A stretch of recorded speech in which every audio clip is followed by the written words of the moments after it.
नमस्कार। आप सुन रहे हैं द बॉलीवुड रेडियो और मैं हूं आपके साथ आकाश। दोस्तों, ये किस्सा राजेश खन्ना का है और बात उन दिनों की है जब उनके सितारे गर्दिश में दिखाई देते थे और एक तरीके से बड़े बड़े डायरेक्टर प्रोड्यूसर राजेश खन्ना से किनारा करने लगे थे। यश चोपड़ा ने जब उस समय राजेश खन्ना को छोड़कर नए लड़के अमिताभ को अपनी फिल्मों का हीरो बना लिया तो ये बात राजेश खन्ना को पसंद नहीं आई। नमक हराम के बाद वो अमिताभ बच्चन को लेकर काफ़ी असुरक्षित हो गए थे। सागर सरहदी, जो कि मशहूर लेखक थे और थिएटर के दिनों से डायरेक्टर भी, एक फिल्म उन्होंने डायरेक्ट भी की थी और सिलसिला के लेखक भी थे, और राजेश खन्ना को शुरुआती दिनों से जानते थे, थिएटर के दिनों से। वो बताते हैं कि एक बार मैं कोई स्क्रिप्ट लिखने खंडाला गया, वहाँ मेरी मुलाकात राजेश खन्ना से हुई। मैंने उससे पूछा कि यार, तू ये चोपड़ा के साथ और कोई फिल्म क्यों नहीं कर रहा? तो वो चिढ़कर बोले कि यश अच्छा डायरेक्टर नहीं है, वो मेहनत बहुत कराता है, सुबह से लेकर रात, मुझसे नहीं होगी इतनी मेहनत। मैं उसकी बात सुनकर हंस पड़ा था। ये बात सागर सरहदी ने सालों बाद कही।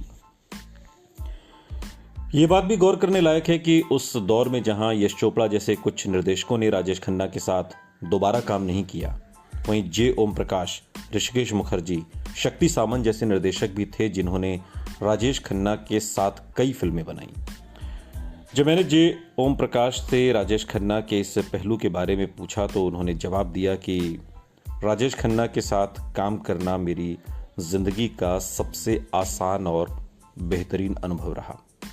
सब कुछ इस बात पर निर्भर करता है कि आप अपने कलाकारों को कैसे हैंडल करते हैं। कुछ लोग गलत वादे कर देते हैं और फिर परेशानी हो जाती है। मुझे राजेश खन्ना ने कभी परेशान नहीं किया, ना ही मुझे डेट्स के लिए कभी उनके बंगले में हाजिरी लगानी पड़ी। ये बातें जे ओम प्रकाश ने सागर सरहदी से कही थी। फिल्म इंडस्ट्री में कई सीनियर टेक्नीशियंस बताते हैं कि शक्ति सामंत ने राजेश खन्ना को अहम ब्रेक दिया और ऋषिकेश मुखर्जी की भी वो बहुत इज्जत करते थे।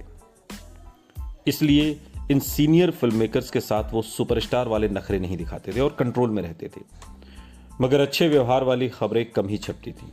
इस बात पर रोशनी डालते हुए निर्माता निर्देशक जे ओम प्रकाश कहते हैं कि काका की लाइफ वैसे भी जो भी थी वो एक्सट्रोवर्ट नहीं था और वो इंट्रोवर्ट था। एक तरीके से वो हर एक से बातचीत भी ज़्यादा नहीं होती थी उनकी, और कई इंसानों में खूबियाँ कम होती हैं, कमज़ोरियाँ ज़्यादा होती हैं, तो रिएक्शन एक्शन से ही आदमी पहचाना जाता है।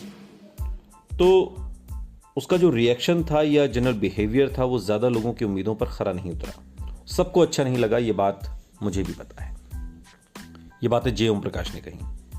वो चाहते थे कि उनकी टीम के लोग सिर्फ उनके साथ ही काम करें, मगर फिल्म मेकिंग एक बिजनेस है और बिजनेस में अक्सर ऐसा मुमकिन नहीं होता। इसी वजह से उनके साथ काम करने वाले कई अच्छे लोग धीरे धीरे काका को छोड़ने लगे थे। अमिताभ बच्चन पर खेला गया यश चोपड़ा का दांव जैकपॉट साबित हुआ। साल 1975 में रिलीज हुई फिल्म दीवार ने हिंदी सिनेमा को बदल कर रख दिया। साथ ही अभिनेता के तौर पर अमिताभ बच्चन की शख्सियत को नई ऊंचाई दे दी। अमिताभ बच्चन की रफ्तार बढ़ चुकी थी। इसके बाद चुपके चुपके, मिली और ज़मीर जैसी उनकी कई फिल्में रिलीज हुई और उनके अभिनय के अलग अलग शेड्स इसमें दिखाई दिए। खास बात यह थी कि चुपके चुपके और मिली के निर्देशक ऋषिकेश मुखर्जी थे और ज़मीर का निर्माण बी आर चोपड़ा ने किया था। ये वो लोग थे जो कुछ ही समय पहले राजेश खन्ना के साथ कामयाब फिल्में बना चुके थे। फिर इसी साल के अंत में बॉक्स ऑफिस पर एक और धमाका हुआ। इस धमाके का नाम था शोले।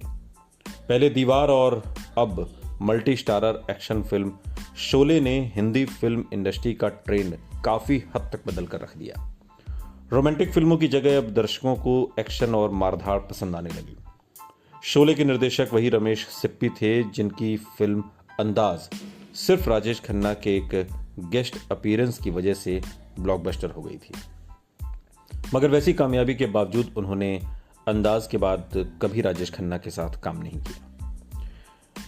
भारतीय सिनेमा के इतिहास की सबसे कामयाब फिल्मों में से एक शोले को लिखने वाले भी एक समय में राजेश खन्ना के बहुत खास रहे सलीम खान और जावेद अख्तर थे, और सलीम जावेद की इस जोड़ी ने इस कामयाब फिल्म को लिखा था।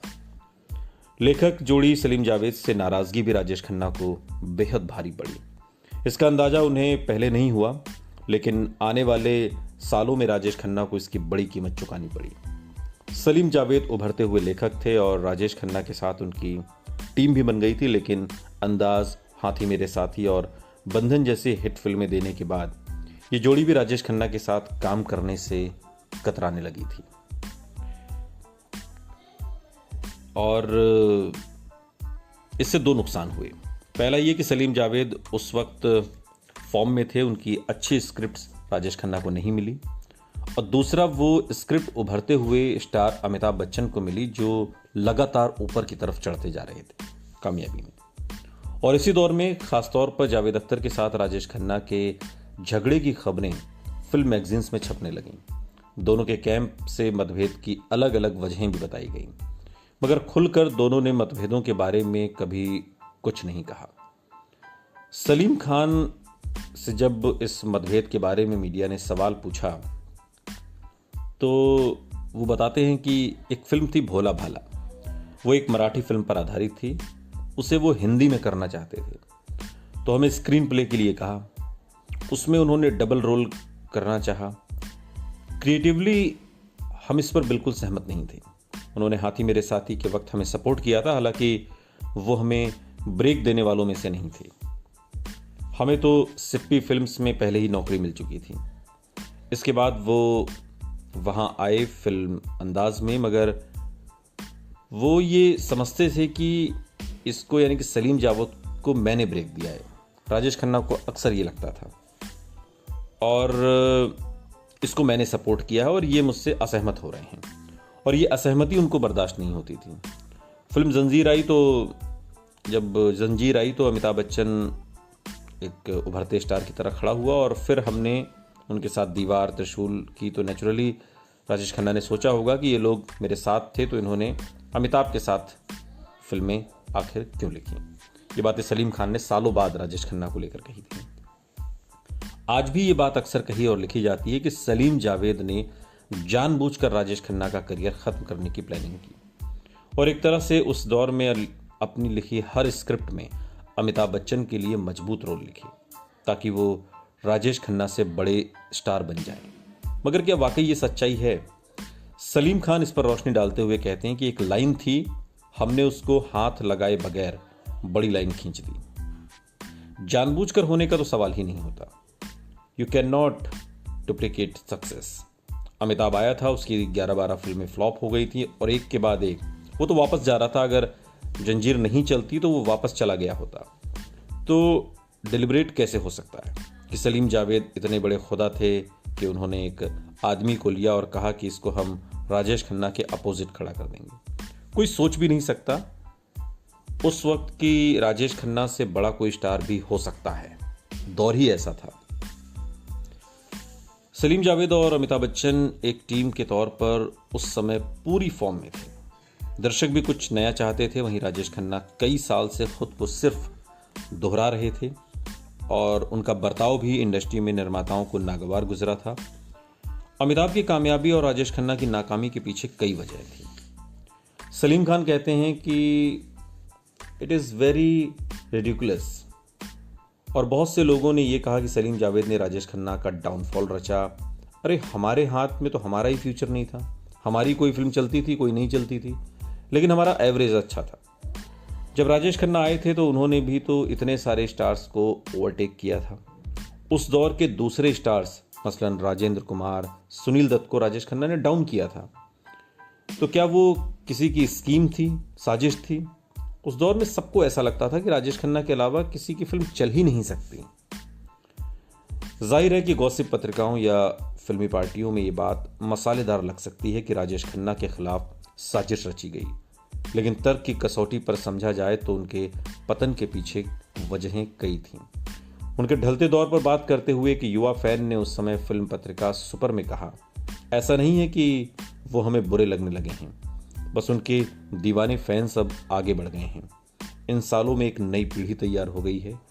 पुराने फैंस बड़े हो चुके हैं, उनकी शादी हो चुकी है और नए फैन कुछ नया चाहते हैं। राजेश खन्ना ने अपने फैंस का ख्याल नहीं रखा। हर 5 साल में लोग बदलाव चाहते हैं और वो बदलाव अमिताभ बच्चन के रूप में सामने था। एक सीनियर फिल्म निर्देशक एक दिलचस्प किस्सा सुनाते हुए बताते हैं कि नमक हराम के बाद भी राजेश खन्ना अमिताभ से बड़ा स्टार था। अब भी उसकी मार्केट प्राइस सबसे ज़्यादा थी, मगर अब अमिताभ बच्चन के टैलेंट, उनके अभिनय का जिक्र खूब होने लगा था। शायद अंदर ही अंदर काका भी अमिताभ कॉम्प्लेक्स का शिकार होने लगा था। एक रात 2-3 पैग मारने के बाद वो बोला कि अमिताभ काफ़ी टैलेंटेड है, इसकी आवाज़ बहुत अच्छी है, मगर रोमांस में अदा नहीं है। आपको क्या लगता है? हम कहते काका अपनी 2-3 फिल्में आने दें, फिर देखना आपके सामने कोई नहीं ठहरेगा। और फिर राजेश खन्ना अपने स्टाइल से आंखें बंद करके वैसे ही मुस्कुराते जैसा वो फिल्मों में करते थे। सुनते रहिए द बॉलीवुड रेडियो, सुनता है सारा इंडिया।